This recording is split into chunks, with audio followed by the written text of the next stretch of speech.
Hello, and welcome to Homeschool Moms Unfiltered. We are your messy, imperfect homeschool mom friends. I'm your host, Amanda, and this is my awesome co host. Hello, I'm Megan. Hey. All right. So we mentioned it last week, but if you are just tuning in and joining us for whatever reason, these last weeks of 2024 are going to be slightly different for us. Instead of recording and publishing our full hour plus episode and book club each week, we are creating a series of, we're calling them unfiltered bites. So they're shorter episodes covering very specific topics that don't necessarily require that full 60 plus minutes of discussion that we usually provide.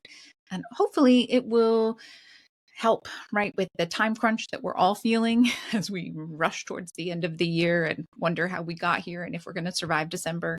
But have no fear, we will definitely be back to our full-length episodes and book club come January.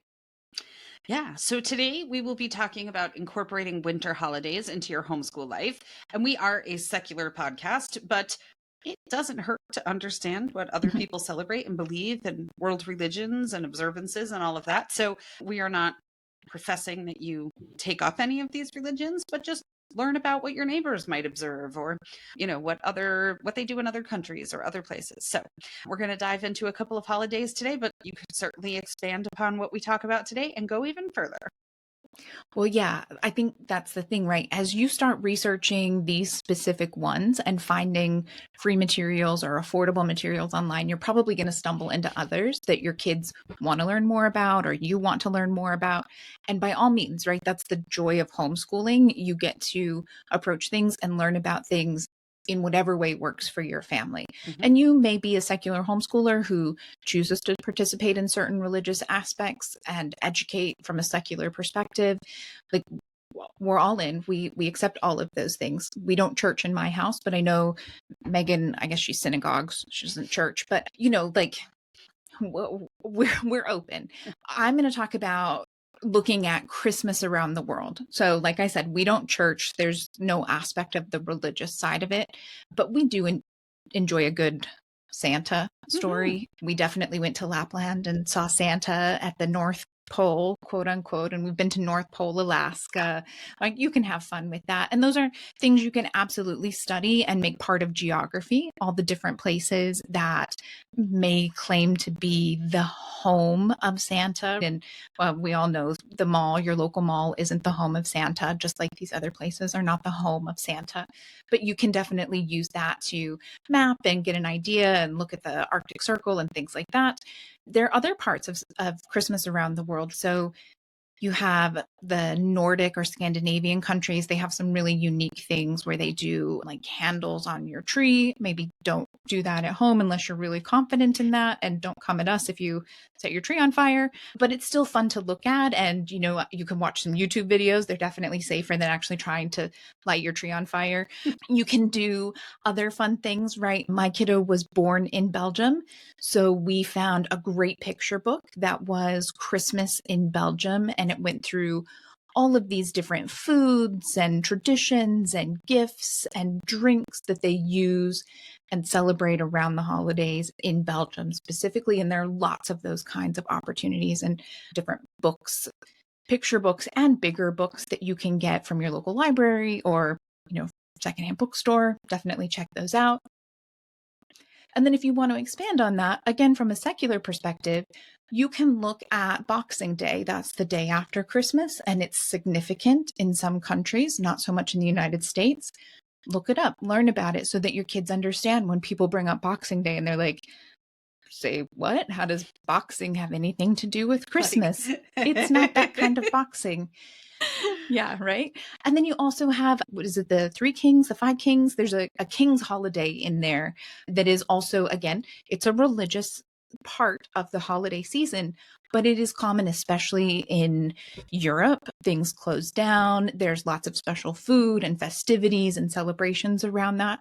So you don't have to believe in the holiday or celebrate the holiday to be impacted by the fact that things are closed for that holiday, or there's maybe a special cake that you really love that's put out for that holiday that you want to go score. So, these are all fun ways that you can, again, just knowledge is power. You can learn about it, incorporate it, celebrate it. Maybe you'll find something that you really want to do and make part of your family tradition, even if it's not something that would normally be what you would do here in the United States for Christmas. One way that you can do that with littler kids is you can make a lap book or a unit study book that looks like a suitcase, and you can take a virtual trip around the world. You can kind of collaborate and put all of these things together. And then by doing that, you're building again on that idea of geography. You're practicing that. You're looking at the differences. You can do comparative things. You can incorporate that for your writing. Just lots of fun ways to do that if you're really thinking about that around the world aspect when you're doing that one. I think it would be fun too to see what people put out for Santa around the world too, because in the US it's cookies and milk is kind of the tradition, and then in other places it's other things. I think in the UK they put out sherry, so you might not want to go there in your homeschool days unless you want CPS showing up at your door, right? But like, yeah. So yeah, I had a friend who had a very interesting tradition where her and her partner would drink the sherry and then have an annual event under the tree that was adult time. And that was all part of their sherry activities. So skip that one. But some of the others you might want to explore, right? You could try baking different things or making different recipes, exploring all the things that people put out for Santa around the world, which would be pretty fun too. All right, so then we've got Hanukkah, which we do celebrate in our house. There's so many fun ways that you can explore Hanukkah. The first is reading the story of what Hanukkah is. I think there's people who've heard the dreidel song who maybe know some foods, but that's about it, right? And there's some great storybooks out there that talk about the whole history of Hanukkah and why it's celebrated. There's an amazing guy named Judah Maccabee who's involved. In fact, there's a whole thing called the Maccabee Games in the Jewish religion that are kind of like the Jewish Olympics. So that's in there. So you can dig in and kind of learn that whole history that's there. We did this a bunch of years ago when my kids were really small, and we went really, really deep into Hanukkah one year and actually learned about this woman named Judith who tricked one of the invading army officers into coming over, and she gave him this really, really salty cheese, and then he drank a whole lot of wine because of the salty cheese, and then she killed him, and she was just like this super badass figure in the world of Hanukkah. So there's so much depth to Hanukkah that people don't realize. One of the keys, though, of the holiday, one of the really significant things is that during this war that occurs, the temples are destroyed. And so the Jewish people go back into their temples. They've been desecrated in so many ways, and they're trying to purify them and rebuild them. And they find this little tiny jar of oil, and it should have only been enough oil to maybe last one day, and it lasts for 8 days, which is why Hanukkah is 8 days long, and there's a lot of oil involved. So we do cook a lot in oil during Hanukkah. So super fun recipes. There's latkes, which are like a potato pancake. There's sufganiyot, which is like a jelly-filled donut, which is really good. So cooking is always such an awesome way to learn about other cultures, other religions, right? Like who doesn't love eating something delicious? You could buy some dreidels. They're really inexpensive at Target, and they've got the little gold coins. They're called gelt. They're chocolate. They're not really coins. And you could play the dreidel game. There's actual rules to the game. You can find them online. Depending on which way the dreidel lands, you either put a coin in or take a coin out. And so there are actual rules. It's not just spinning it and watching it fall over. That would be a pretty boring game. And then both for Hanukkah and Kwanzaa, which we're about to talk about in just a moment, you can make candles. Have you ever made candles in your homeschool life, Amanda? Has that crossed your bucket list yet? In homeschooling, we've gone like to Old Town and watched them make candles, but we haven't actually made them. Yeah, it's been surprising how many times it's kind of come across my desk as a homeschool parent. I'm like, oh, we could make candles for this. We could make candles for that. It's pretty quick, pretty not too messy, pretty easy. There's a safety factor involved, right? Because you're melting wax down and all that kind of stuff. But you could totally make candles for Hanukkah or for Kwanzaa, which would be a great way to learn about these events as well. So Kwanzaa is a holiday that I myself only started learning about with my kids in the last handful of years. I feel like even though it's been around for longer, it didn't enter my sphere of knowledge for a while. So Kwanzaa is a holiday that's based on 7 specific principles. And much like Hanukkah, there's candle lighting involved. So hence making candles would be amazing. And there's specific colors involved with Kwanzaa as well. But the 7 principles stand for unity, self-determination, collective work and responsibility, cooperative economics, purpose, creativity, and faith. And there is an official Kwanzaa website. We will link it in the show description that talks through kind of the origin of the holiday, the way the holiday is celebrated, and things like that. And it's a trusted site. It's a not-for-profit, it's a .org, and it is an own voice source. So it's not me, who's only learned about Kwanzaa in the last handful of years, trying to stand there and be an expert on it. It's people who are actual experts on it that would be a great resource for your homeschool learning. We will also link in the show notes a website that has daily songs and poems for reflection during Kwanzaa.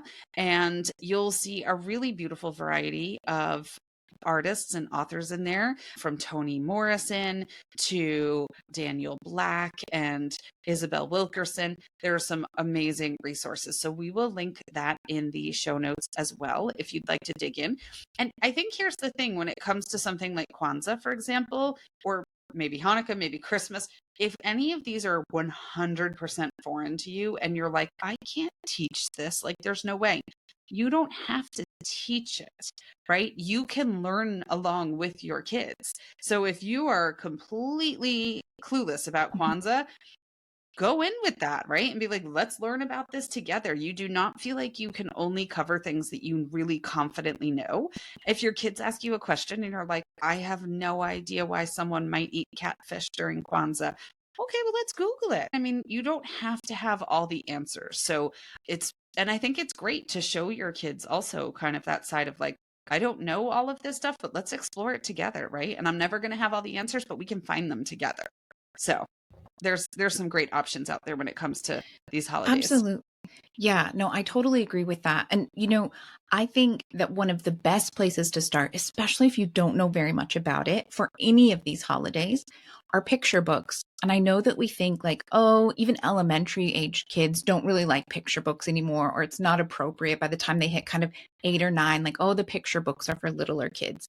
The reality is a picture book has pictures, right? So if this is something that you don't know anything about, you don't know what the dining room table setup is going to look like, or you don't know what kind of festivals or activities they have, pick up a picture book. They have them for all of these. I know in our personal library, we have Kwanzaa and Hanukkah and Christmas picture books, but you can absolutely go to your local library.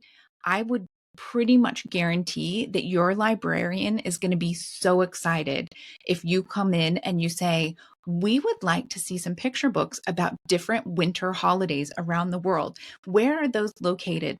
The librarians, right? They are just getting hammered these days. And in those rural areas, it's like, oh, only these things and only Christian this and only, if you come in and ask for things, they're going to be just over the moon. Just yesterday, we had to go pick up the books that we had on reserve. And it's a bunch of, right now, we're studying things that are around Reconstruction and women's rights and those kinds of things. And when I went to try, they were on hold for us. We went to go check them out. And the machine wouldn't let us check them out. It kept giving me an error and said I had to go to the desk. And I went to the desk and I was like, I'm having a problem with the card. It said we had to come see you. And she was kind of like, well, let me see. She was looking at some things. She's like, oh, it's giving me a notice that you've got 20 books on hold and you already have some checked out. Like you're kind of over the limit. And I was like, oh no, like we were really wanting these.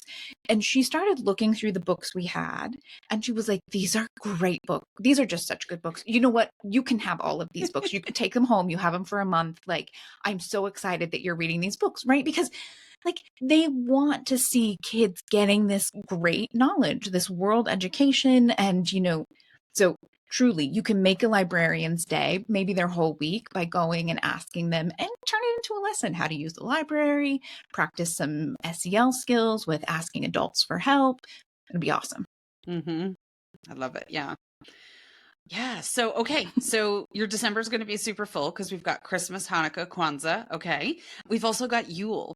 So Yule is a festival that was originally observed by Germanic people. And in modern times, primarily neo-pagans, and it coincides with the winter solstice, which is typically a big day for people who live in areas where it gets dark really, really early, because then you're like, we're past the halfway point, right? In the Northern Hemisphere, it lands December 21st to the 22nd. And so later, some of these holidays were kind of subsumed into other holidays like Christmas, which has pagan origins. So yeah, some of the different traditions and things like that, right? There was no spruce pine tree in Bethlehem, right? I mean, some of these, they came from other things. So Yule is a great one to dig into and to look into. So yeah, we will link in the description some activities for Yule, some crafts and some cooking and things like that. We've got activities to make a simmering potpourri pot or some smudge sticks and things like that. So there's plenty of fun ways to dig into Yule if that's something that hasn't been part of your routine yet and you would like to incorporate it this year. Have fun, go for it, right? I mean, Amanda, Miss Super Academic Aggressive Homeschooler, is taking December off from traditional schoolwork to explore some other interest-based topics. You're allowed to do that in the world of homeschooling, right? You can take December, quote unquote, off and just explore winter holidays if you want to. If that fits into your game plan, there's plenty of time to explore these things because there's so much learning in this exploration, which is pretty awesome. So, some quick tips that are important as you do this, right? Again, we are a secular, progressive homeschool group. So, we want to remind people that even when looking for textbooks or fiction books, please consider the source. Try to focus on own voice books that are endorsed by organizations related to the topic, right? There are loads of lists online from well-vetted resources. There are book lists put out by different organizations. It's not hard. There are plenty of Facebook groups and discussions in Facebook groups. You can do a search. You don't even have to ask because it's all been covered many times over in just about any Facebook group you're in. But try to look for own voice books around all of these things and own voice resources if you're using, the Google, which is my next tip, right? Pinterest can absolutely be your friend for these things, and Google can be your friend. Again, use some critical thinking, be discerning about things, but there are loads and loads of resources out there. There are lots of free resources on all of these things, whether you want to do a Montessori unit study on holidays around the world, or you want to do some kind of a book-based or arts and crafts Waldorf style. Like, there's so many resources online. Look them up, use them as a jumping off point, incorporate them. They're Pinterest and Google are your friend when it comes to these kinds of things. And the third tip that we really want to stress is that there is a difference between cultural appreciation and cultural appropriation. If in doubt, it is probably safer to sit it out. Okay. We absolutely encourage studying and learning and understanding, but we are not trying to encourage anyone to be jerks who appropriate inappropriate things, right? Mm-hmm. So just keep that in mind as you move forward through this holiday season. And with that, we're pretty much done with this Unfiltered Bite. We do want to quickly remind you that we have our Patreon memberships on sale through January 4th, 2025, for 50% off your first month. You can use the code BITE50, that's BITE50 at checkout. It'll give you 50% off your first month of a Patreon membership. The link is in the description. That'll take you to our Patreon, and it'll also help you understand the different benefits at the different levels. But we're working really hard to build a great community for our fellow like-minded progressive homeschoolers, and we hope to see you there. And that pretty much wraps us up for today, right? So we hope to see you in our Patreon community. We hope to see you on our different social media sites. If you'd like to join our Facebook group, Homeschool Moms Unfiltered, please do. And in the meantime, we hope you have a great one and happy homeschooling. Have an awesome day.